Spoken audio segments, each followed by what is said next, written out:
दोपहर 3 बजे के भोजपुरी समाचार में अपने के स्वागत बा। नमस्कार, हम अफरोज। सबसे पहले प्रमुख समाचार।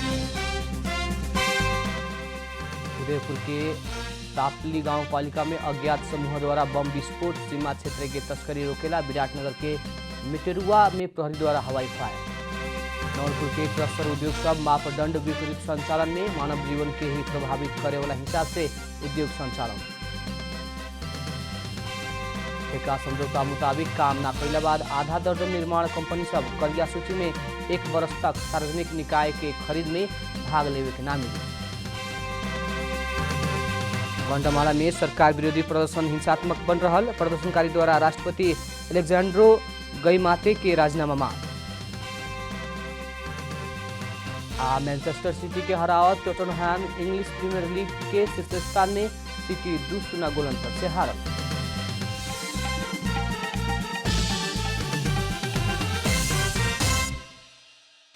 अब पूरा समाचार। उदयपुर के तापली गाउँपालिका कार्यालय में आज सवेरे 1:15 बजे अज्ञात समूह बम विस्फोट करावले बा। गाउँपालिका के नागरिक सहायता कक्ष में करावल बम विस्फोट से प्रमुख प्रशासकीय अधिकृत, लेखा अधिकृत, उपाध्यक्ष के कार्यकक्ष में क्षति पुगल। जिला प्रहरी कार्यालय उदयपुर के एसपी भीम बहादुर दाहाल जानकारी देने। विस्फोट के कारण गाउँपालिका भवन के गेट, खिड़की, कंप्यूटर, प्रिंट टेबल, दराज, सोफा लगायत के सामान में नुकसानी भइल बा। वैसे ही गाउँपालिका के गेट में राखल नेपाली सेना के बम डिस्पोजल टोली निष्क्रिय कैले बा। बम के आ काहे राखल कहे वाला विषय में अभी भी खुले ना सकल गाउँपालिका अध्यक्ष उद्धव सिंह थापा बतौनी। सीमा क्षेत्र में होते आयल तस्करी के सामान नियंत्रण में लेवेला प्रहरी हवाई फायर कैले बा। आज सवेरे करीब 4 बजे विराटनगर महानगरपालिका वार्ड नंबर 17 मटेरुआ में प्रहरी हवाई फायर कैलख। तस्करी के समूह से भिड़ंत भइला बाद अवस्था के नियंत्रण में लेवेला प्रहरी 1 राउंड हवाई फायर कैले रहे। प्रहरी आ तस्कर समूह बीच भइल भिड़ंत के क्रम में 1 जने प्रहरी जवान घायल भइल बाड़न। उनका हाथ में सामान्य चोट लागल बा। भंसार छली करके भारत से अवैध रूप में तस्करी के सामान लेके आ रहल तस्कर समूह से सादा पोशाक में खटल प्रहरी टोली से रोके के क्रम में हवाई फायर भइल। जिला प्रहरी कार्यालय मोरंग के प्रहरी उपरीक्षक संतोष खड़का जानकारी देने। 8-9 जने के संख्या में रहल समूह के नियंत्रण में लेवे के खोजला पर अवरोध भइल खड़का के कहना बा। हवाई फायर बाद प्रहरी तस्करी में शामिल 1 महिला के पकड़ ले बा। घटना में शामिल व्यक्ति सबके भी खोजी हो रहल बा। सप्तरी के कोसी टापू वन्यजंतु आरक्षी से निकलल हाथी के करेंट लाग के मृत्यु भइल बा। कालू रात कंचन स्वरूप नगरपालिका वार्ड नंबर 5 पडेमारा में 33,000 केवी हाई टेंशन तार में छुअला बाद हाथी के मृत्यु भइल है। आरक्षी से समूह में निकलल हाथी पोल में शरीर घसतला बाद पोल गिर के करेंट लागल हो सके के कोसी टापू वन्यजंतु आरक्षी कार्यालय जनौले बा। मरल हाथी के देखेला सर्वसाधारण के भीड़ लागला के कारण कंचन रूप फतेहपुर सड़क खंड कुछ समय खातिर अवरुद्ध भइल रहे। नवलपुर में संचालित सब क्रशर उद्योग मापदंड विपरीत रहल मिलल बाटे। क्रशर उद्योग अधिकांश प्रशोधन केंद्र सब भी मापदंड विपरीत संचालन हो रहल बा। नवलपुर में दर्ता होके संचालन में रहल 12 गो क्रशर उद्योग सब मापदंड के विपरीत संचालन हो रहल बाटे। क्रशर उद्योग सब नदी आ नदी किनार, राजमार्ग, विद्यालय नजदीक, जंगल नजदीक, सुरक्षा निकाय आ बस्ती के ही नजदीके बा त 60 से बेसी बालू प्रशोधन केंद्र कह के खुलल। प्रशोधन केंद्र सब भी क्रशर सरह संचालन में बा। नवलपुर के प्रमुख जिला अधिकारी मनमया पंगेनी कुछ क्रशर उद्योग आ प्रशोधन केंद्र सब में अनुगमन कैला पर ज्यादातर उद्योग सब मापदंड के विपरीत संचालन में रहल मिलल उहाँ के बताउनी। मापदण्ड त कसैको पनि मिल्दैन, मलाई लाग्छ यो देशैभरि मिल्दैन होला। त्यो भन्दा पनि त्यसमा प्रवेश नगरिकन हेर्यौँ भने त्यहाँ देखिने रास जुन छ त्यो अस्वाभाविक देखिन्छ कि। बालु प्रशोधन उद्योग भन्छन् क्रसर जस्तो देखिन्छ, ठुला ठुला ढुङ्गाका चाङ देखिन्छ, डम्पिङ त्यस्तै देखिन्छ। क्रसरको चाहिँ त क्रसर भइगयो त्यो खालको। अनि त्यसपछि अब विरक्त लाग्दो भनौँ।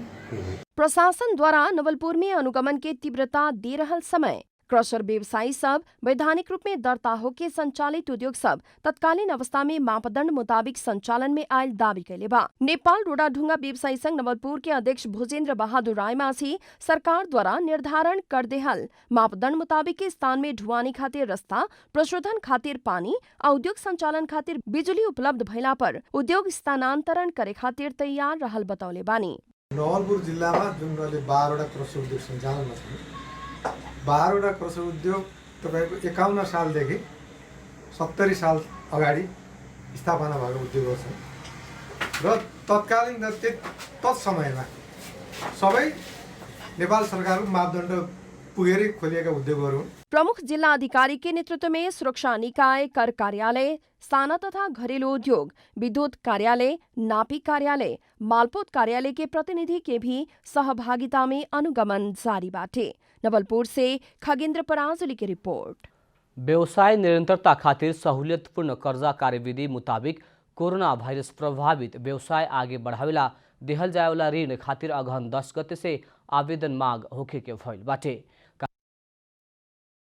संचालक समिति के बैठक अगहन 10 गते के बाद ऋण के प्रभाव खातिर सूचना प्रकाशित करे के निर्णय कैलखा। अर्थ मंत्रालय के सचिव शिशिर कुमार ढुंगाना के अध्यक्षता में बैठल संचालक समिति के बैठक तत्काल ऋण देवे खातिर नेपाल राष्ट्र बैंक मार्फत बैंक तथा वित्तीय संस्था सबके निर्देशन देवे के निर्णय कैलखा। बैठक अर्थ मंत्रालय कर्जा प्रभाव खातिर स्रोत व्यवस्थापन करे के, नेपाल राष्ट्र बैंक खाता संचालन तथा कर्जा प्रवाह खातिर वाणिज्य बैंक सब निर्देशन देवे के निर्णय कैलखा। अर्थ मंत्रालय के प्रस्ताव में कुछ दिन पहले मंत्री परिषद के बैठक कार्यविधि स्वीकृत कैले रहे। कार्यविधि मुताबिक कोविड से अति प्रभावित व्यवसाय खातिर 10 करोड़ रुपया तक, मध्य प्रभावित क्षेत्र खातिर 7 करोड़ रुपया तक आ न्यून प्रभावित व्यवसाय खातिर 5 करोड़ रुपया तक ऋण देवे के उल्लेख बाटे। एकरा खातिर 50 अरब रुपया के शोधभरना कोष सरकार स्थापना करी।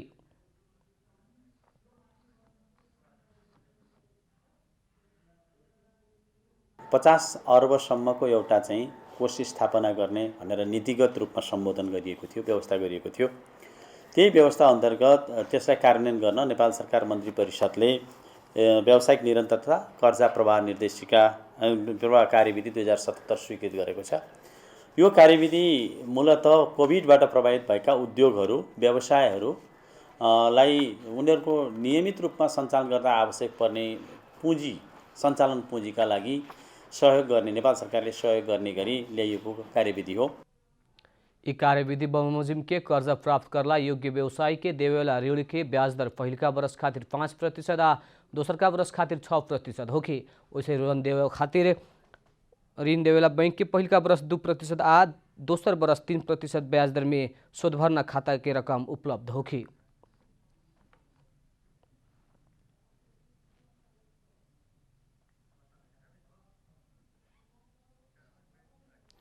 तीज पर्व पे लक्षित करत आश्विन 15 गते से कैलाली में संचालन में आयल सुफत मूल्य दुकान बंद भइल बा। स्थानीय सब मूल्य दुकान के तीज पर्व में ही मात्र केंद्रित ना करके सब समय में संचालन करे खातिर सरकार से मांग कैले बा। कैलाली के धनगढ़ी आ अतरिया में दशहरा, दिवाली आ छठ पबनी के लक्षित करत संचालन में लियावल गईल सुपथ मूल्य पसल बंद भइल बा। दुकान संचालन के अंतिम दिन शनिचर के भी उपभोक्ता सबके बहुते बड़का भीड़ लागल रहे। आश्विन 15 गते से संचालन में आयल सुपथ मूल्य दुकान से 1 करोड़ रुपया से बेसी के कारोबार भइल साल ट्रेडिंग कर्पोरेशन धनगढ़ी शाखा बतौले बा। यो बडा दशैं, तिहार र छठ पर्वलाई लक्षित गरेर साल ट्रेडिंग कर्पोरेशन लिमिटेडले जुन यो सहुलियत दरको पसल यो असोज 15 गतेदेखि सञ्चालन गरेको थियो, त्यो आज यो मङ्सिर 6 गते चाहिँ समाप्त हुँदैछ र यो सुपथ मूल्य पसलबाट करिब 1 करोड भन्दा बढी हाम्रो कारोबार भएको छ। तीज त्योहार के समय में सुपथ मूल्य दुकान से 40,000 बेसी उपभोक्ता सब लाभ लेले बा। शनिचर से सुपथ मूल्य दुकान बंद होखे वाला भइला बाद स्थानीय सब सामान खरीद करे खातिर लंबा लाइन में बैठल रहे। अन्य दुकान से सस्ता में खाद्य वस्तु उपलब्ध होखे वाला कारण ई दुकान तीज त्योहार के समय में ही ना होके हमेशा खातिर संचालन करे पड़े के मांग उलोक के बा। 4 किलो चीनी लिए, 4 पोका नून लिए, अब अन्त फेरि सस्तै नै हो। अब यस्तो त सधैँ नहोला, अब बसाउने भन्दैछन्। अब के हुन्छ अब सधैँभरि यस्तो भयो भने जो चाहिँ बजारमा कालोबजारी हुन्थ्यो त्यो रोकिन्थ्यो। त्यो चाहिँ इस साल सुदूरपश्चिम के धनगढ़ी आ अतरिया में ही सुपथ मूल्य दुकान संचालन में आयल रहे। सुपथ मूल्य दुकान के अब स्थायी बिक्री केंद्र के रूप में राखे के योजना मुताबिक काम हो रहल साल ट्रेडिंग कॉर्पोरेशन बतौले बा। ओ खातिर आवश्यक छलफल आगे बढ़ रहल कंपनी जनौले बा। अब आर्थिक समाचार।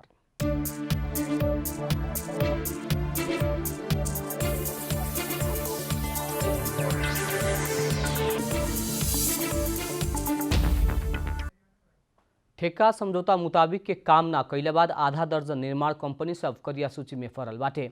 ठेका देहल आ अनुगमन कर रहल निकाय के सिफारिश में निर्माण कंपनी सब के करिया सूची में राखल प्रधानमंत्री एवं मंत्री परिषद कार्यालय अंतर्गत के सार्वजनिक खरीद अनुगमन कार्यालय जनौले बा।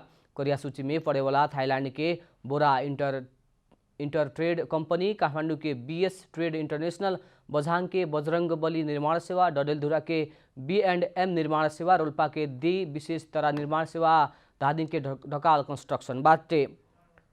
खरीद अनुगमन कार्यालय द्वारा कंपनी के जिम्मेवार सब भूपेंद्र सिंह, धर्मराज कोइराला, जगन्नाथनाथ, देवराज जीसिया, रमेश ढकाल विरुद्ध सूचना जारी करत 1 वर्ष तक सार्वजनिक निकाय में कौनो भी खरीद कार्रवाई में भाग लेवे ना मिले के उल्लेख कैले बा।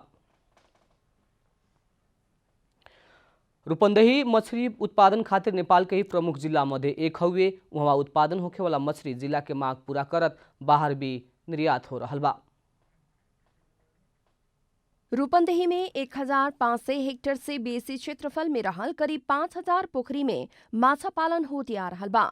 जिला में ही वार्षिक 6000 मीट्रिक टन मछली उत्पादन होती आ रहल बा। जीते मछली पड़ोसी जिला पाल्पा, गुल्मी, अर्घाखाँची, कपिलवस्तु, नवलपरासी, चितवन सहित पोखरा, काठमाडौँ लगायत के जगह समय बिक्री होती आ रहल बा। रूपंदेही में पर्याप्त मछली उत्पादन भइला पर भी भारतीय मछली के भी बाजार में बिगी बाटे। रूपंदेही के भैरहवा, बुटवल लगायत के बड़का बाजार क्षेत्र में भारतीय मछली से नेपाली स्वस्थकर मछली के व्यापार के ही प्रभावित कर रहल बा।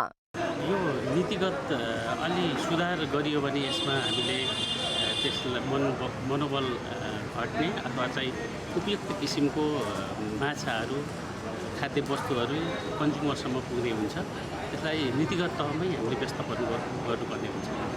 सरकारी निकाय द्वारा बार बार अनुगमन कैला पर भी केंद्र से लेके नियमन खातिर ठोस नीति ना बनला से समस्या आयल जानकार सब बतावेलन। रूपंदेही के बिलहिया नाका से ही दैनिक 2000 से 4000 किलो तक मछली वैध रूप में ही नेपाल आवेला। वैध रूप में ही अयला पर भी मछली के गुणस्तर चेक जांच करे वाला उपकरण ना भइला से अस्वस्थकर मछली ही नेपाल आ रहल जिल्ला मत्स्य व्यवसायी संघ रूपन्देही जनौले बा। ल्याबले प्रमाणित नगरिकन हामीले फ्याँक्न पाइएन। उनीहरूले भन्सार गरेर लिएर आएछ। बकाइदा त्यो क्वारेन्टाइन कागज छ, तर पनि त्यो हेर्दै थियो त्यो माछाहरू सामान्यतया पनि 15 दिनभन्दा कमको छैन, 15 दिनभन्दा बढीका माछा छन्, तर पनि बजारमा गइरहेछ। त्यसलाई कन्ट्रोल गर्ने निकाय जो कसरी हो भन्ने कुरा बडा जगल्टिएको समस्या रहेछ यहाँ। रूपंदेही में प्रधानमंत्री कृषि आधुनिकीकरण परियोजना मत्स्य सुपर जोन कार्यक्रम संचालन में बा। रूपंदेही में वार्षिक करोड़ों रुपया मछली व्यवसाय में लगानी भइला पर भी भारत से आवे वाला मछली में कमी नहीं खेआईल। रूपंदेही से प्रतीक पौडेल के रिपोर्ट। भोजपुरी समाचार में अब अंतर्राष्ट्रीय समाचार।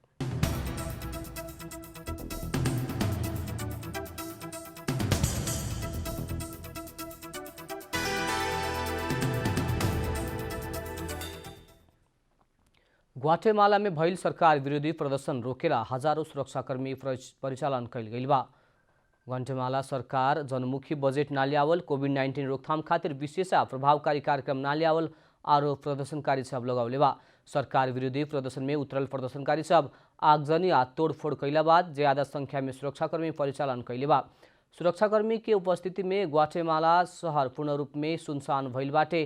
प्रदर्शनकारी राष्ट्रपति अलेक्जेंड्रो गइमातेई के राजीनामा समेत माग कैले बा। अब खेलकूद समाचार।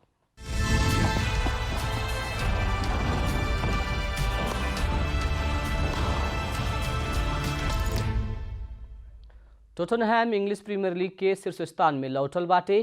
काल्हू राती मैनचेस्टर सिटी पर 2-0 के जीत निकालत टोटनहम शीर्ष स्थान में पहुंचल है।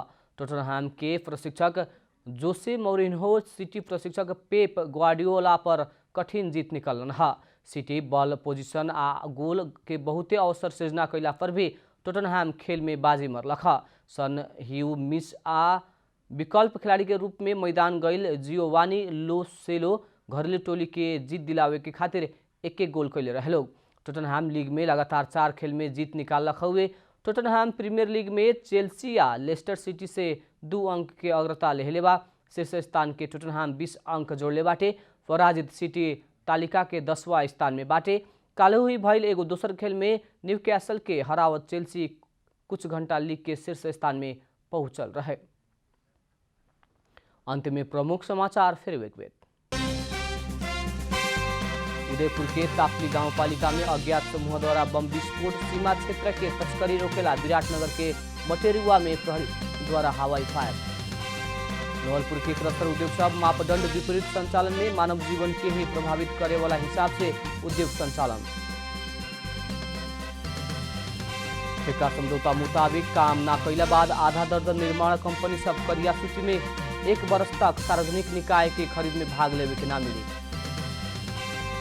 ग्वाटेमाला में सरकार विरोधी प्रदर्शन हिंसात्मक बन रहा। प्रदर्शनकारी द्वारा राष्ट्रपति अलेक्जेंड्रो गाइमातेई के राजीनामा मांग।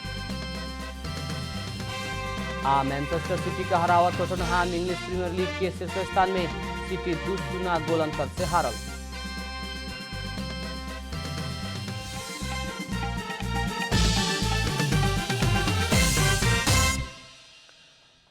भोजपुरी समाचार अभी खातिर इतना ही। जनता द्वारा जनता खातिर प्रसारित जनता टेलीविजन के कार्यक्रम सब यूट्यूब, ट्विटर, फेसबुक हमनी के वेबसाइट जनतासमाचार.com में भी बड़ा देख सकत बानी। सूचना में अपने के सहभागिता, समय में समाचार हमनी के प्रतिबद्धता। प्रणाम।